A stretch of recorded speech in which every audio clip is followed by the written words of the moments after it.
لا تنسوا الاعجاب بالفيديو والاشتراك في القناة.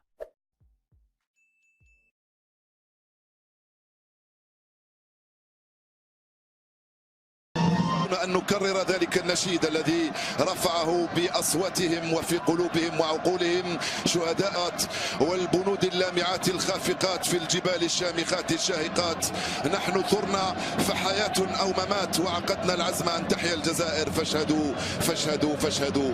المباراة ستبدأ الآن مشاهديها الأفاضل بعد لحظات قليلة. التشكيلة التي كنا نشاهد هي تشكيلة المنتخب الجزائري من دون يوسف عطال الغايب بسبب كسر في الكتف، مع مبولحي في حراسة المرمى، مع مهدي زفان على الجهة اليمنى، رامي بن سبعيني، جمال بن عمري، عيسى مندي، عدلان قديورة، سفيان فغولي، واسماعيل بن ناصر، رياض محرز، يوسف بلايلي، وبغداد بونجاح. المنتخب النيجيري في هذه المباراة يلعب اليوم بدانيال أكبي في حراسة المرمى. على الجهة اليمنى سيكون غيدوسي أوازيام، على الجهة اليسرى جميل كولينز، وسط الدفاع إيكونغ وأوميرو. وسط الميدان متكون من بيتر إتيبو رفقة ويلفريد نديدي، وكذلك صامويل شوكويزي، وثلاثي الخط الأمامي أحمد موسى السم، أليكس إيوبي القاتل، وأوديون إيغالو المهاجم الهداف، واحد من هدافي هذه البطولة لحد الآن، رفقة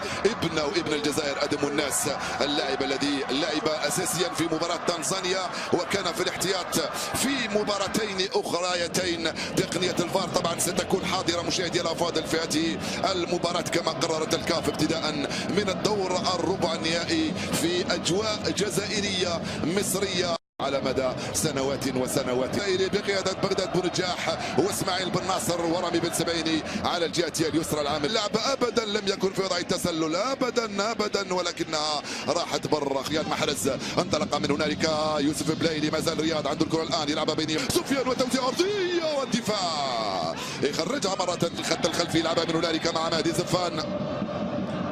زفان ويبقى بكمبور في الخلف. عيسى مندي يراقب ويتبع ويتردد، ويوسف وجول سفيان ورياض التوزيع وجول، ويوسف ما زال خطيرة. الكرة البعيدة، حذر يا جمال وراس يلقى الحق هذه الكرة بعد اللقطة الأولى. صد اسماعيل بن ناصر والدخول من هنالك من عيسى، خطيرة، جول يا رامي، حطها لك بالمليمتر يا رامي، بالمليمتر حط لك الكرة هنا في القائمة الثانية، ارتقى. أولا فرصة ثانية ضاعت.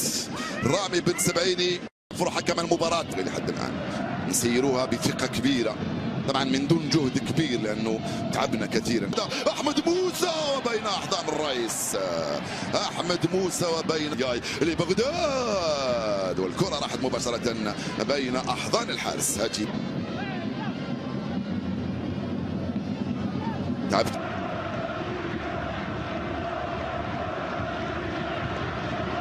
هذا من يوبي، خروج عدلان قديورة بقوة، يتفوق عدلان وفي خطأ يقول حكم المباراة. معلش يا زلفان، معلش الكرة بعيدة تماما. تمريرة ممتازة، بغداد بونجاح، جول. يا بغداد أبدا ضيعت.